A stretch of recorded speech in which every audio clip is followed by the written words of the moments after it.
പിന്നെ ഒരു റോഡരികിൽ ഉപേക്ഷിച്ചതുപോലെ തന്നെയാണ് ഇതാക്കുന്നത്.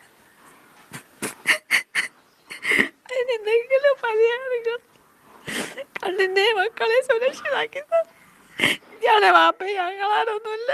അത്രയും മാനസിക ഇതനുഭവിച്ചാണ് ഞാൻ.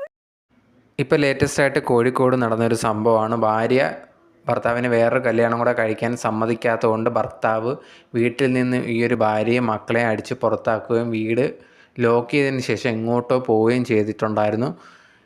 എന്താണ് ഈ സംഭവം എന്ന് വെച്ച് കഴിഞ്ഞാൽ, ഈ ഒരു ഭർത്താവിന് രണ്ടാമത് കല്യാണം കഴിക്കണമെന്ന് പറഞ്ഞിട്ടുണ്ടായിരുന്നു. അത് ഭാര്യയ്ക്ക് ഇഷ്ടപ്പെട്ടില്ല. ഉടനെ തന്നെ അത് പോലീസ് കേസും കാര്യങ്ങളൊക്കെ ആയിട്ടുണ്ടായിരുന്നു. പോലീസ് ഈ ഒരു ഭർത്താവിനെ വിളിച്ച് വാണിംഗ് ഒക്കെ കൊടുത്തിട്ട് ഒത്തുതീർപ്പാക്കി വിട്ടിട്ടുണ്ടായിരുന്നു. പക്ഷേ അതിന് പിറ്റേ ദിവസം തന്നെ ഈ ഒരു ഭർത്താവ് വേറൊരു കല്യാണം കഴിക്കുകയാണ് ചെയ്തിട്ടുണ്ടായിരുന്നത്.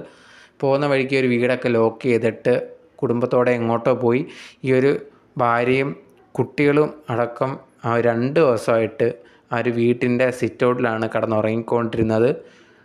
പാർട്ടിക്കാരൊക്കെ വന്നിട്ടാണ് ഇപ്പോൾ ഇവർക്കൊരു സംരക്ഷണം ഒരുക്കിയിരിക്കുന്നത്. എന്തായാലും അതിൻ്റെ ഭാഗമായിട്ടാണ് ഇപ്പോൾ മീഡിയാസിന് കൊടുത്ത ഒരു ഇൻ്റർവ്യൂ പോലെയാണ് നിങ്ങളിപ്പോൾ കണ്ടിട്ടുണ്ടായിരുന്നത്. അതിനകത്ത് കാര്യങ്ങളൊക്കെ പറയുന്നുണ്ട്. ഭാര്യ രണ്ടാമത് ഭർത്താവിന് വേറെ കല്യാണം കഴിക്കാൻ സമ്മതിക്കാത്തത് കൊണ്ടാണ് ഇത് കണക്ക് ചെയ്ത്. മക്കൾ ഉൾപ്പെടെ വെളിയിലായിരുന്നു കഴിഞ്ഞിട്ടുണ്ടായിരുന്നത്. എങ്ങോട്ട് പോയി എന്നൊന്നും അറിയത്തില്ല. പോലീസിൻ്റെ അടുത്ത് പറഞ്ഞതായിരുന്നു കല്യാണമൊന്നും ഇനി ഇങ്ങനെ കഴിക്കത്തില്ല, എല്ലാം ഒത്തുതീർപ്പാക്കിയതാണ്. പക്ഷെ അതൊന്നും വകവെക്കാതെയാണ് രണ്ടാമത് കല്യാണം കഴിച്ചു എന്നുള്ളൊരു കാര്യം ഈ ഒരു ഭാര്യ പറയുന്നുണ്ട്.